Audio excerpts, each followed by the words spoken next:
Thank you for having me, guys. So my name is Mapitso Taisi, or Refilo Mapitso Taisi. I am the founder and creator of Shoshokini Activewear. So Shoshokini is a range of Seshweshwe-inspired swimwear and activewear, which I started in May 2017. My name is Akile Xabekulu. I'm a visual artist and a fashion designer. Hi, my name is Ukoko Peteni. I'm from Port Elizabeth. I'm 23 years old and I'm a fashion designer. This was part of my fourth year collection called Golden State of Mind. My name is Sizo Mbiza. I'm from Johannesburg and I run a design consultancy called Size Mbiza. It's also a fashion and photography consultancy. I was just inspired by the fact that there wasn't a lot of African printed bikinis out there, particularly South African prints, and also being inspired by the fact that in swimwear you often get a swimwear that doesn't cater for, the African figure. So I wanted something that could still celebrate African bodies, and something that could remind us of home. So using the Seshweshwe print as a way of just making it a very unique African brand or South African brand. What inspires me is actually everything around me, man.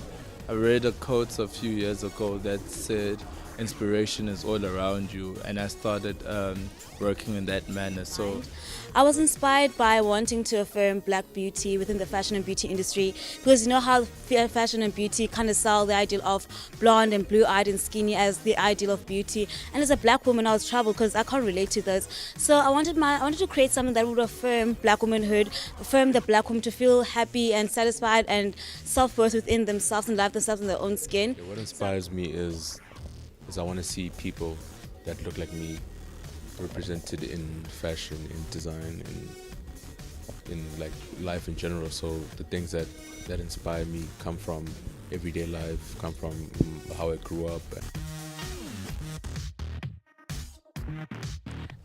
I think one of the challenges is just working by myself. So I run the business alongside my studies and full-time job.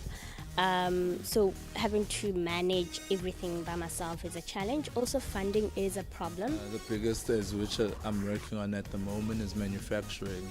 I think in South Africa we're facing a big crisis with manufacturing and the manufacturing of the right products and quality of products. So I'm working on actually building my own manufacturing challenge. The industry is tough to crack into, so Designing Daba has been a great platform for me to kind of navigate the industry and see like what's happening within, and trying to find opportunities and people to collab with and ways to kind of put myself out there. Challenges mostly, I know it's a cliche one, but it's revenue and getting income.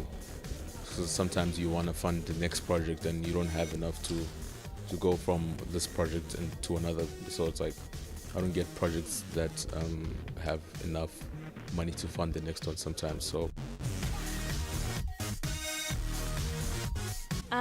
I mentioned working by myself and for myself. So I have I outsource some of the services. So I don't really make them myself. So I've got a CMT who I work with, who makes the swimwear and designs the patterns and everything.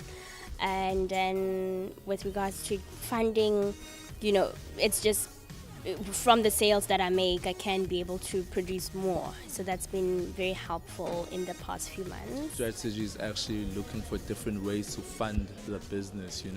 I do other things within fashion that help fund the business. Like I style for commercials, I style for other things, and in that way I'm able to find a better market and also put myself out better and fund the business also. So my strategy with overcoming those challenges is trying to get funding for some of the projects that I do. So at the end of the year, I wanted to make a fashion book. So currently I did approach CEDA. They showed much interest. So I'm still in that process of having CEDA support. There's other national funding system that I was made aware of by being a design in Daba, like the Department of Arts and Culture is sponsoring us to be here. Really, I feel like we South Africa sort of excluded itself from the rest of Africa, especially, and I haven't heard of any other platform besides NYDA or anything of that nature that connects other companies with each other, you know. Yo, that's the hard part, hey? Everything is kind of grind your own stuff at this point. Yeah, I guess living on bread and hope. Because, yeah, I have to pay for everything myself. But I was lucky with this collection that I brought over. I got sponsored by Mohe South Africa.